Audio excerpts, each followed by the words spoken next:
gentlemen, welcome. I wish we have the time to converse. It's OjyOkpe, the Empress of Umukwata. What did you... You are joining them. Our favorite Nigerian wife. Thank you. Birthday boy. How are you? Dr. Ruben Abati. Yes, where's Dr. Abati? Oh, he's out. Birthday boy.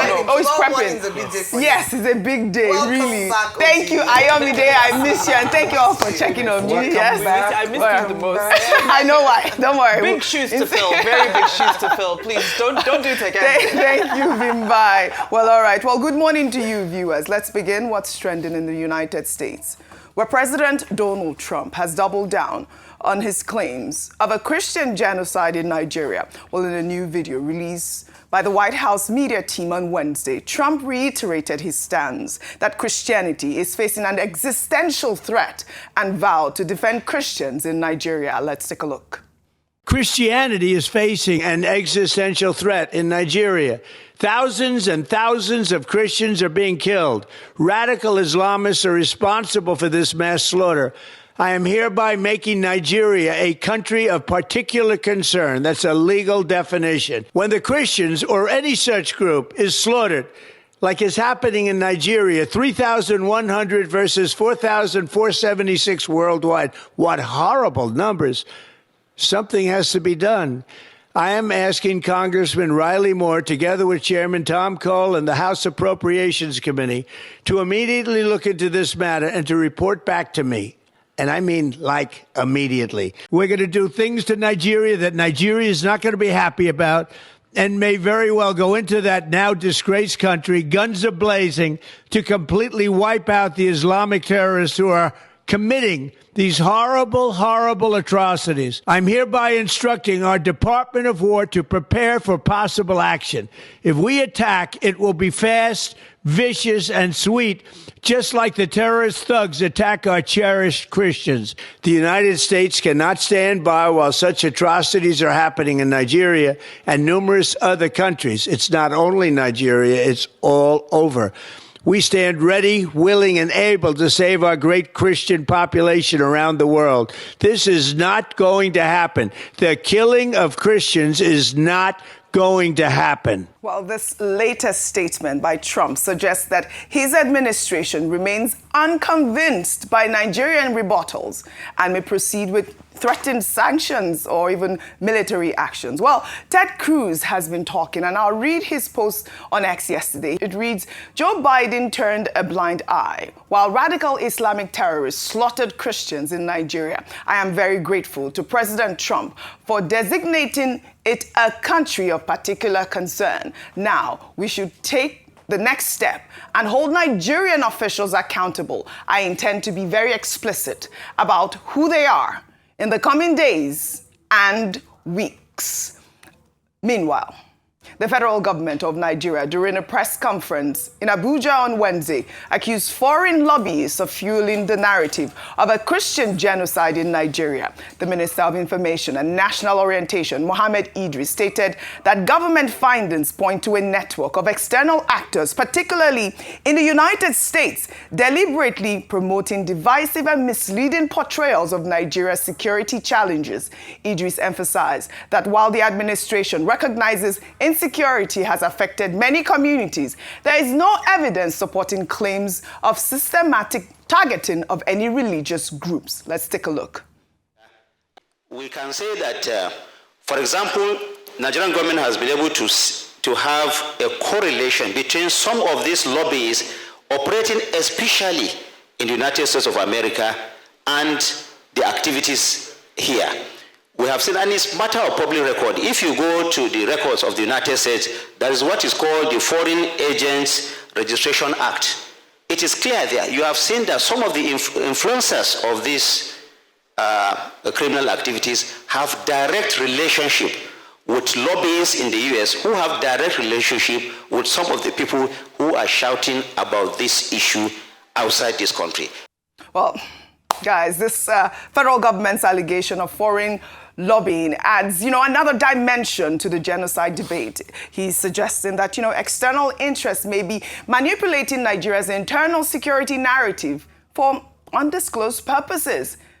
In the same vein, Senior advocate of Nigeria, Femi Falana, accused Donald Trump of lying to the world over allegations of Christian genocide in Nigeria while speaking on live television. The human rights lawyer strongly rejected Trump's claims, stating that Trump lied without any evidence to back it up. Let's take a look. Now, I'm going to look at the problems from the human rights perspective, not a diplomat. And my own position is that Mr. Trump has lied to the whole world by alleging Christian genocide in Nigeria. So it's a lie without any evidence to back it up. Now, he said about 3,100 people have been killed, Christians have been killed in Nigeria. It's unfortunate and nobody can support even the killing of a citizen of this country. Well, Falana now joins other prominent figures to reject the genocide narrative. Before I come to you, I'll take this. Well, on February 14th, 2024, Bishop Wilfred Chikpa Anagbe of the Catholic Diocese of Makurdi made serious allegations before the United States Congress alleging systematic killings of Christians farming communities in Benue State, claiming that over 1,000 Christians had been killed, over 160 churches destroyed, and large swaths of land seized in the past decade. The bishop also testified on March 12, 2025, before the U.S. House Foreign Affairs Subcommittee on Africa, accompanied by Reverend Father Remigius Iluha. Let's take a look. Constitutionally, we are a secularist country, but our unity has been fragile. Political and religious actions and even public speech have been carefully managed to avoid accusations of religious bias. A long-term Islamic agenda to homogenize the population has been implemented over several presidencies through a strategy to reduce and eventually eliminate the Christian identity of half of the population. The quest to Islamicize the land appears high on the agenda of some of the powerful and influential Muslims in Nigeria. There is a campaign to take land to spread Islam, and there is the hemorrhaging of Christian farmers from the central region of Nigeria and Benue State, and Makurdi Diocese in particular, as they are forced to abandon fertile lands that used to feed the nation, which classify Benue as the food basket of the nation. Militant Fulani herdsmen are terrorists destroying society. They steal and vandalize, they kill and boast about it. They kidnap and rape, and they enjoy total impunity from the elected authorities. None of them have been arrested and brought to justice. This is supported by the corrupt system in which we operate and the abject poverty among us, which allow the criminals to easily attract more recruits and prey on more victims. At the end of 2024, several villages were warned by the attackers of the upcoming violence, and the leaders called the police for defense ahead of time. But they did not come, and the Christian massacres, almost customary, took place, killing hundreds in Plateau and Benue. The militant also burned down the 8 Catholic churches of St. Mary's Parish in the Diocese of Boko, which in Benue State, as well as the parish house, clinics, schools, and other houses. We live in fear because at any point it can be our turn to be killed, but to remain silent is to die twice. So, I have chosen to speak. I speak on behalf of the millions who are in the camps. I speak on behalf of those whose loved ones have been killed, but no one has even offered a word of consolation to them. I speak on behalf of the thousands of young girls who have been adopted and raped because no one, not even the media, mentions them anymore. Foremost, I speak on behalf of my flock who are unable to worship freely and unable to return to their ancestral farms and homes because that land has been ruthlessly taken from them by the armed herdsmen. I request and I plead, I ask you to redesignate Nigeria as a country of particular concern. The bishop there requesting for Nigeria to be redesignated as a country of particular concern. Well, the bishop's testimony highlights the deep contested narrative around religious violence in Nigeria, while the bishop presents specific allegations of systematic targeting. Government officials maintain that terrorism affects all Nigerians regardless of faith. This leaves international observers to navigate the competing accounts of Nigeria's complex security challenges. And Rufai, so we've seen the bishop here and, other senators in America and, journalists across the globe submitting these sort of reports of what the bishop had described as a cleansing of Christians in the farmlands in his area. You heard him cry out. And we've seen these reports reverberate across the world right now after Trump's singular tweet. Your thoughts? People have said, oh, Trump didn't have evidence, Trump doesn't have information. But we don't have the information that the U.S. Department of State has at this moment. Oji, God bless you for playing that tape. But you see, after playing that tape, I will still tell you that what that priest did report is still underreporting, because many of the cases are not reported. I read out a message about a vicar in Kaduna today, 600 million being asked. Many cases like that. But Oji, because I know the country I am from, I keep saying, let us stop the killings. Because the country I am from has now changed the conversation about Christians and Muslims, which is never the case. The point is, how will people commit crime and the state does not bring them down? And the state does not act as a deterrent from them to keep committing that crime. That's what I have a problem with. So that's why I campaign for stopping the killing. Because in the last 1 week, the conversation has shifted to which religion is being killed the most.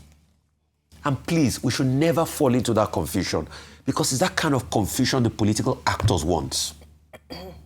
In all of this, none of them have come out to say, these are the advised steps we are going to take to stop the killings. The conversation has been, call Trump a liar, pit religions against each other, make a case that others too are being killed. But does it stop the killing of people? No. It doesn't. No. So please, the charge for the Nigerian government today,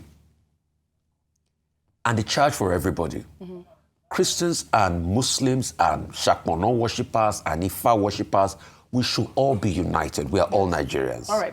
The question is, how can we stop this killing? Right. The government should be charged to stop this killing. Right. If they're going to employ more military, if they're going to employ more security architecture, stop the killing. That's all we want. That's the main point. And it is quite, it was good to see the federal government engage with journalists yesterday during that press conference. And I believe that the minister is saying that Nigeria is willing to collaborate, which is the main point that I keep stressing here, with, the United States to tackle this menace. Meanwhile, the Department of State Services, in a statement on Tuesday, said that it is prosecuting several high-profile terrorism suspects with multiple ongoing trials before Justice Emeka Nwite of the Federal High Court in Abuja, who has granted the DSS's request for an accelerated hearing in some cases. Among the key trials are internationally wanted suspect Mahmoud Usman, the self-styled Emir of Ansaru, and Abubakar Abba, his deputy, are facing a 32-count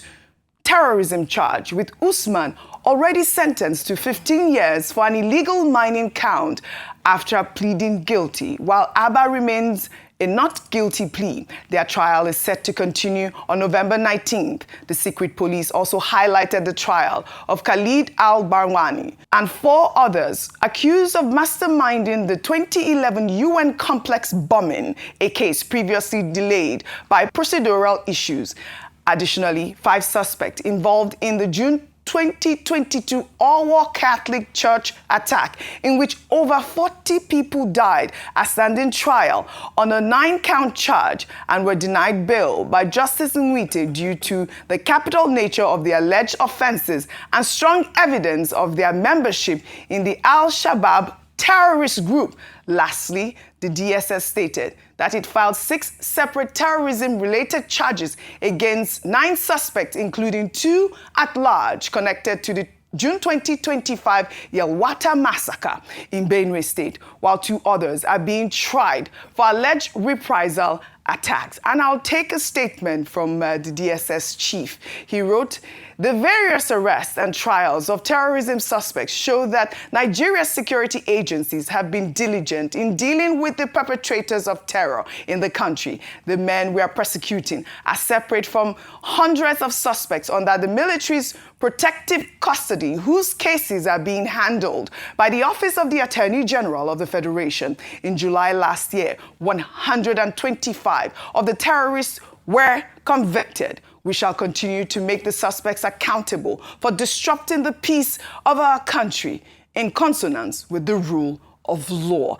Vimbai, I'll take your comment instead of taking this tweet so that we'll have time to discuss. But I think that it is great to see the federal government, the secret police, highlight these terrorists that have been convicted. I mean, when I was reading some of the reports, I was wondering, how many terrorist groups do we have? Al-Shabaab, Lakwawewa, Boko Haram, Ansaru.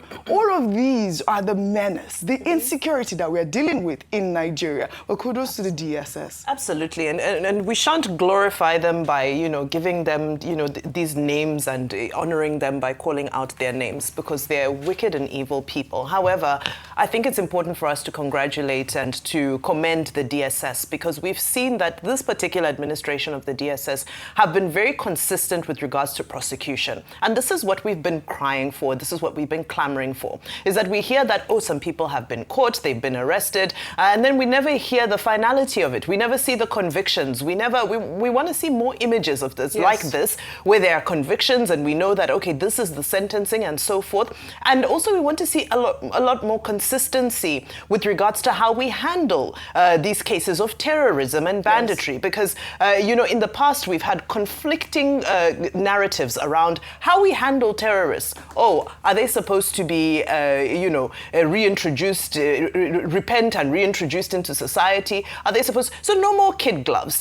Let them be arrested, let them be prosecuted, let them be convicted. That is the only way to deal with this decisively and conclusively. And again, I really applaud this, shall I call it a new wave of transparency? Because earlier in the morning, I spoke about the trust deficit. The trust deficit, trust has been totally eroded. Very few people believe, when they hear that some suspects have been arrested and so forth, a lot of people no longer have faith in the system. So if we can see the continued and sustained communication, can see the continued and sustained following through, we as the media, we always do our part. If you give us the information, or if we dig up the information, we always report it. But we want to see more coming from the authorities. So congratulations, or let me commend rather the DSS. The DSS, yes. And the DG, Mr. Ajayi. And I hope that we can see more of this coming from the other security apparatus as well, and from the federal government, because this is it. Tackle the problem. All the other thing is just, embellishing as far as I'm concerned. Just tackle. We want to see terrorists have been dealt with. Yes, I look forward to the collaboration. Like I said, Ted Cruz in my other tweet said that he's willing and ready to name the government officials that are complicit in this terrorism, and which is really the beginning of tackling the menace, those who are funding the terrorists. We need to get them arrested. Sorry, Oji, well, meanwhile, yes, in less than one sentence, what we also want to see is the beginning of people in IDP camps going home. Going home, I like that. Beginning of people at the IDP camps going. Nigerians shouldn't be living in IDP camps. Well, meanwhile, in their own country. Meanwhile, in the wake of China's disapproval of Trump's threat of military action in Nigeria as part of, efforts to protect Christians from persecution, a 2023 report by British newspaper The Times alleged that Chinese nationals in Nigeria's mining sector are funding terrorist groups to secure access to the country's mineral reserves. The exclusive investigation, which has resurfaced online, suggests that through bribes and illegal transactions, Beijing could be indirectly funding terror in Nigeria.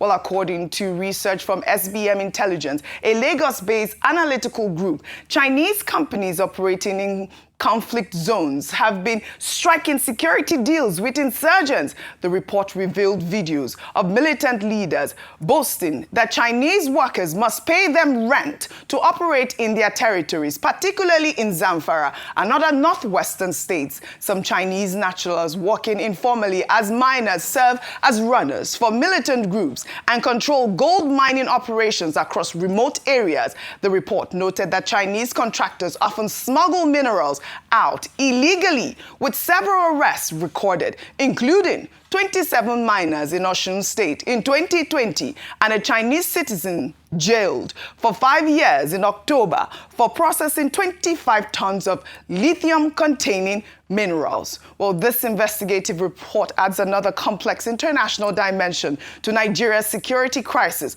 The report highlights the menace of resource exploitation, raising questions about which foreign actors are truly destabilizing Nigeria and why. Senator Adams Oshiomhole also accused China of stealing Nigeria's resources and arming bandits and terrorist groups to protect their illegal mining sites. The former Edo State governor made the allegations in January this year. Let's take a look. Those involved in this illegal mining, they use choppers. They procure arms exactly the same way as our military were doing in the South. They give them arms, they use choppers to come and cut away the gold, and they take them out of this country and make billions of US dollars. And the federal government is not doing what it should be doing. I took this letter to the former president when I was national chairman of APC, and I said, call the general to give you more brief. In fact, what is happening, or what subsequently happened in that part of the country, was exactly what the general told me was going to happen. Because these guys have been weaponized by the illegal big men who deploy them, secure territories, and the weapon is meant to protect the Chinese and other foreigners who they actually employ to carry out the mining. And on occasion, they use the same weapon to carry out banditry, kidnapping, and all of the terrible things that are going on. Some retired military officers, army officers are involved in it. The day we can't tell the truth, this country cannot flourish. We can't change our, when it affects our people, we are at our best. We talk strong. Some other people appear to be above the law. That is what is going on with solid mineral. It is not that we don't know where it is. We have a whole survey of where we have what across the length and breadth of Nigeria. All right, Ayo Adams Oshiomhole's statement highlights what many see as hypocrisy in China's position on Nigeria's security crisis. While Beijing has criticized Trump's intervention threats, allegations suggest Chinese mining operations may be directly contributing to the violence by funding and arming the very groups terrorizing Nigerian communities. Ayo, we've seen these reports. So there's so many dimensions to this story, and it ties in with all that we have discussed earlier today. Number one is that yesterday we had said to be cautious about praising China's speaking up for Nigeria against the Trump's announcements and designation of Nigeria as a country of particular concern. At the end of the day, as has been mentioned, no one has the interest of Nigeria, or no country is altruistic in their interventions or diplomatic conversations with a nation. It's always country first. If only Nigeria too, in playing in this table, can put country first. I say this because Oji, it's not for a lack of intelligence or a lack of information, because we have had a number of people come out to make very significant claims like this, as the Senator Adams Oshiomhole had made on the floor of the Senate. Number one, we had a list released from Dubai around the financiers of banditry. We've had Nasir El-Rufai, former governor of Kaduna State, give explosive interviews around the people who are funding or enabling banditry and territory. We've had a number of people high-ranking people come out to tell us who and who. But I said it and I continue to say it. It is the will to deal with these people. Yes. And so while we're congratulating the DSS for what they've done, when I was looking, I was like, oh, these are the small fries. Deal with the big fries, the ones that are actually behind it, the ones that are funding it. We love it, that they are coming to come and tell the people that are doing the legwork. Yeah. But let us go after the ones that are enabling it, because if you deal with these ones, as long as the enablers are still there, we will have an uproot of others who are willing to do the legwork as long as money is there. Finally, end on this note, the former CDS had said that every time they apprehended terrorists, they found foreign currencies with them. Who are the people funding them? Exactly. There's foreign intervention or interference. Why are we not talking about that? So let's celebrate all these things, but we know the real issues. Until we tackle the real issues and have the political will to cut off the head of the big wigs, we're not going anywhere. So let us be very honest about this. We don't have leaders that think of the interest of Nigeria. Just Pure interest of and the few. simple. The It's Chinese just have the interest of their own complicity. pockets. They do. They cannot That's at just this it. point. When you see That's what's reports, killing Nigeria. Come to our nation without complicity by people on ground. On ground. So who are the That's ones on just ground that are it. We working don't with have them? leaders that love our country. When you see Today we have reports, Nigeria when you move see forward. reports like this is what it is. It's evidence that these are the issues. But at the end of the day, we must tackle insecurity. We must tackle the people that are killing Nigerians. Before we take our mouse story, let me take this one. Meanwhile, former Niger Delta militant leader Asari Dokubo has issued a stark warning to Trump against any military intervention in Nigeria. Well, in a viral Facebook video, Dokubo delivered a defiant message warning that if the U.S. comes to Nigeria, they will all die, adding that Nigeria will become their graveyard. Let's take a look. Let them come. Let Trump come with his America, and with you people, you all die. This lunatic. He wants to annex Canada. He wants Iceland. He wants to kill the president of Venezuela. He wants to kill the supreme leader of Iran. He wants to finish up Yemen. This sick lunatic. And that's why when they talk about America is a sick country, a country of mad people, insane people. And that's why they can elect a mad, insane idiot. A lunatic. Let them come down. Maybe they'll fly in the air. They will come down. When they come down, whether they will live here. All right, Asari Dokubo, he has a militia.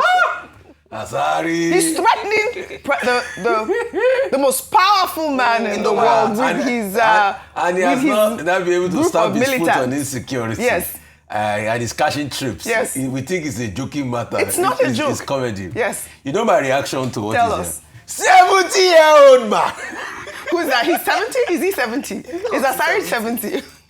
No, he's not up to 70. What does that mean? Only you don't get the joke. Dealing This with is terrorists. it. Tell me what it Let them means. take him to the forest. It's Asari himself that used to say 70-year-old man. Oh, I didn't even know that. No, Okay. him, the joke is on him. Please. 70-year-old man. So now I want to charge Asari Dokubo, since he knows that he can defeat, the Trump He should go ahead and all now. of the military. There is the Sambisa forest. No, you can just take your people to Sambisa forest right now. Make a hero out of yourself right now. We are ready for you. We're ready for you, Asari. Have you Please. seen the video of Asari doing press up? No, I haven't. But he has a group. He has mercenaries. Yes, have you seen his? You see, that's part of the illegality in Nigeria. All right. Who is he that Right. we have a group that will have guns Yes. and have weapons? Right. But all of this is to smoothing his way into President Tinubu again. Yes. Because they really fought at some point. They really Yes. said, no, it's one turn by turn at a point. Yes, absolutely. This country in a crook. Yes. Should people be having guns? Should people like Asari have people or brigade that have guns? You see, that's part Those are of the the questions. insecurity we are talking in this Those are the country. questions. How do they have the approval to have the guns and all of that? Well, Let's all be right. deceiving That's another ourselves. topic that I thought was important to highlight as well, because we're seeing very many dimensions to the insecurity that we are facing in Nigeria, from mining to religious persecution to kidnapping. All of these insecurity needs to be tackled by the Nigerian government. Now under milestones, we remember a towering figure in Nigerian history, Chukwuemeka Ojukwu. On the occasion of his 92nd posthumous birthday, born on November 4th, 1933, Ojukwu served as the president of the breakaway Republic of Biafra from 1967 to 1970 during Nigeria's devastating civil war that claimed millions of lives.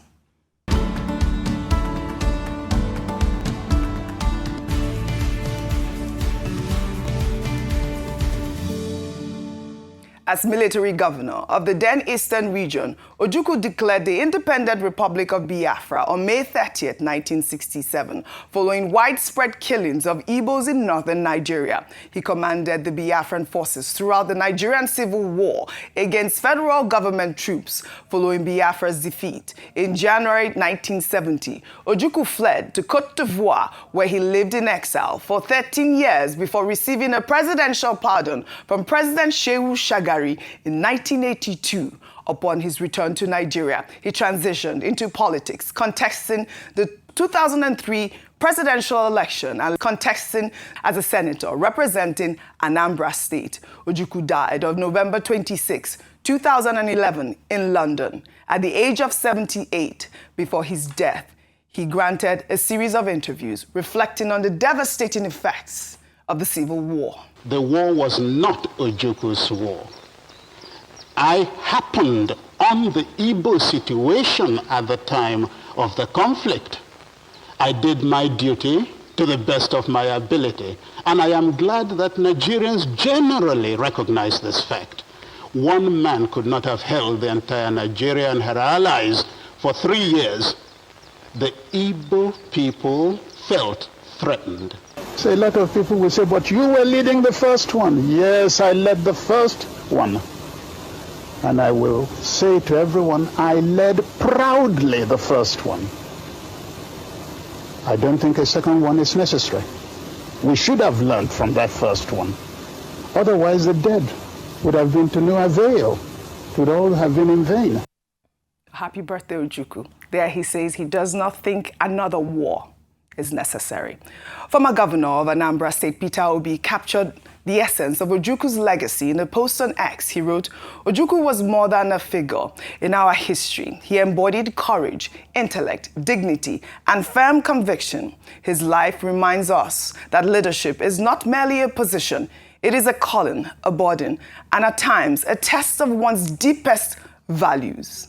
May his soul continue to rest in peace. I mean, I wanted to highlight this milestone because we're at crossroads right now in Nigeria, whether or not there's going to be military boots on ground from the United States or the federal government is going to collaborate with the United States forces to tackle insecurity is the most important time of our life. I believe Nigeria will survive at this point. I don't think... I'm optimistic. I'm so bullish. Yes. I've never been that bullish. I've never been this cocksure about anything that Nigeria will survive, but we need to get leadership right and do well. We need to get leadership right, and we need to protect every Nigerian. No Nigerian deserves to die, be it Christians, Muslims, or anyone at this point. I'd love to thank you all for your great analysis, as always, on What's Trending. Well, I hope to see you guys tomorrow. Well, that's all I have for you guys on What's Trending today. I'll see you all tomorrow.